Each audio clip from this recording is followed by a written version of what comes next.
Hello, welcome. This is the anatomy of a forward fold. And it does link back to a 20-minute movement practice, biomechanics-based movement practice. So I'm gonna go through the anatomy of a forward fold. And you don't need any props for this. So come on with me and join me.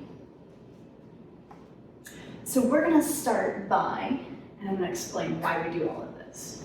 I'm going to start by just asking you to forward fold until your fingertips touch the floor.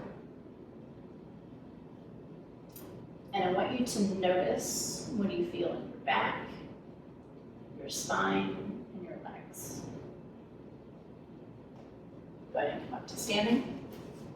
Take a breath. Now, maybe what you felt, here are some things that you might have felt. You can add your own. You're also welcome to ask in the comments about what you're dealing with or what you're feeling here. But what I'm feeling here is there's not a lot of relaxation in my back. Instead, there's a lot of muscle activity because I am literally hanging some weight off my spine and my back is doing the work to keep me from just, pummeling toward the floor. The other thing that's happening is you may be getting some stretch in your hamstrings, especially if your hamstrings are a little tight, right? And you may be getting some pinching in the front of your hips, or probably more likely one hip. All right, so I'm going to talk about all of those things here. All right, first, why are you doing a forward fold? A second to think about the reasons why you might be doing a forward fold. If the reason why you're doing a forward fold is for spinal health, what you really want to pay attention to is how do I decompress my spine? How do I take pressure off my spine and have my spine lengthen rather than contract? So what we do here to lengthen the spine and have the spine decompress is we bend the knees and rest the ribs on the thighs.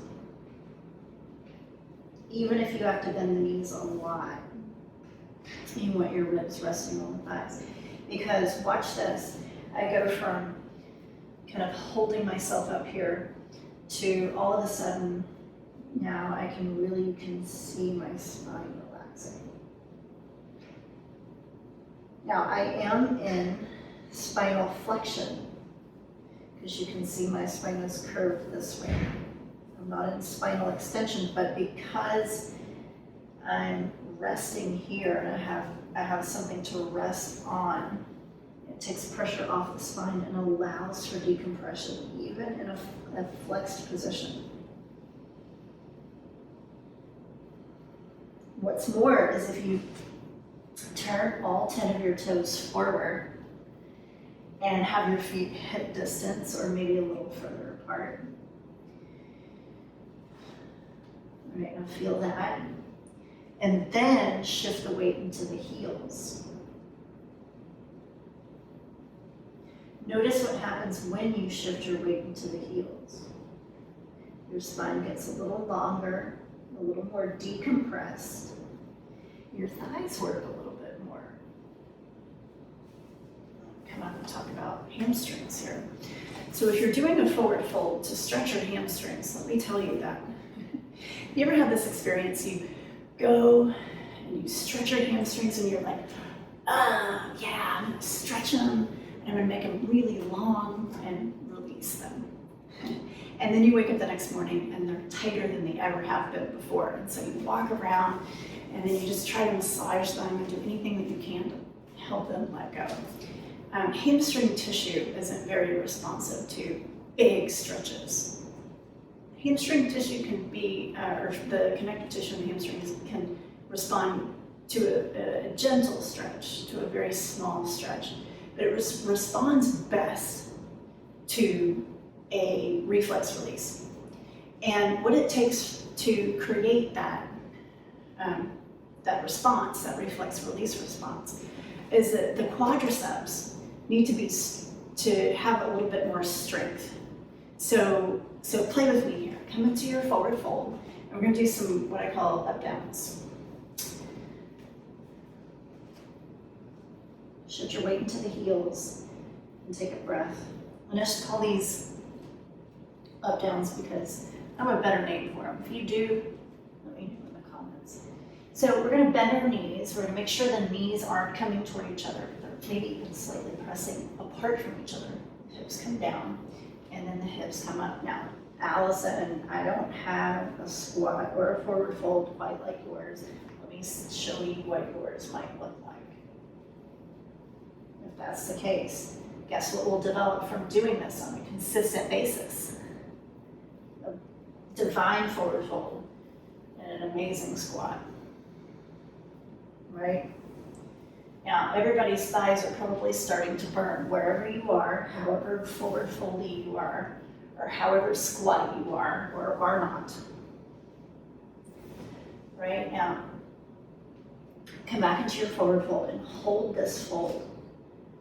You might feel like, now there's a little more space because the hamstrings just opened up. Not as a matter of pulling and tugging on them and stretching, but as a matter of reflex release. Shift your weight into the back of the heels. Get comfortable here, and then gently press your heels apart. Take a nice deep breath.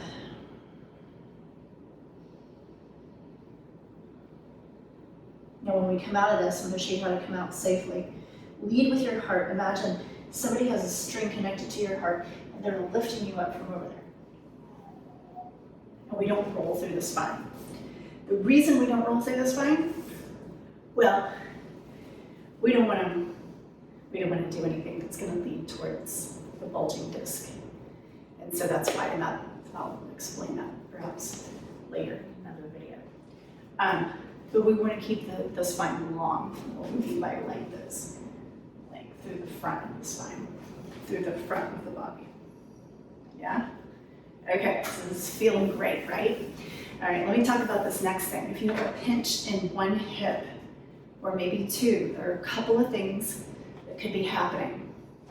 Some people have a slightly rotated pelvis, and some people have really tight hip flexors. Yeah? Okay, if you have really tight hip flexors, have a seat on the ground with me for a second. What your hip flexors need are a little strength, so we're going to do one exercise to make this a little more comfortable in the hip flexors. I want you to take that side, whatever that side is for you, and you're going to take your knee and try to touch it to your shoulder. One. We're going to do about 6 of these.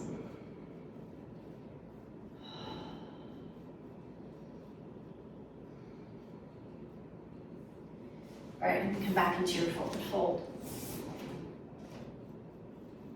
Shift your weight into the back of the heels and gently press your heels apart.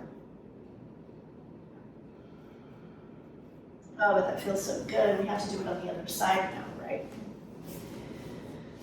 Okay, let's do this again. Sit up tall, sit on your sitting bones, take the knee and kick it towards the shoulder. See if you can touch it. Probably not, but the idea is that we're giving our hip flexors quite a bit of strength here. Forward fold again. Shift your weight into the heels with all 10 toes pointed forward. Also check your toes. Are they pinching into the floor? If they are, relax them. Are they peeling up off the floor? If so, just stretch your big toe forward and place it gently down on the floor, and the other ones follow. Take your pinky toe, reach it out to the right and the left.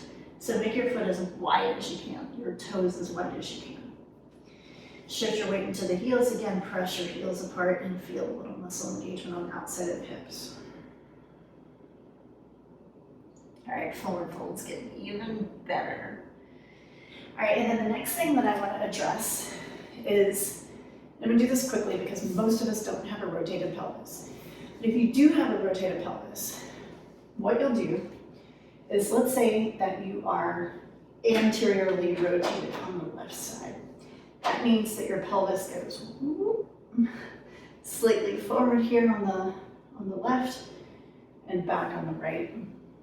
What you'll do is you'll take your foot and take it like an inch or an inch and a half, maybe 2 inches forward, and come into your forward fold. So your feet will be slightly offset, just by, an inch, 2 inches, depending on how much rotation in the pelvis that you have. But that will help make your forward fold comfortable until you release like your obturator and your adductors and all that good stuff, and then your pelvis seats properly. When your pelvis seats properly, then you can go back to aligning your feet exactly evenly. Cool? All right, one more forward fold for the road. Bend your knees, rest your ribs on your thighs, relax your head toward the floor. Shift your weight into the back of the heels and gently press your heels apart. Take your fingertips, especially if they touch the floor, just take your fingertips back behind your feet and feel your shoulders pull slightly towards your knees. Let your knees gently press apart. And take a couple of deep breaths.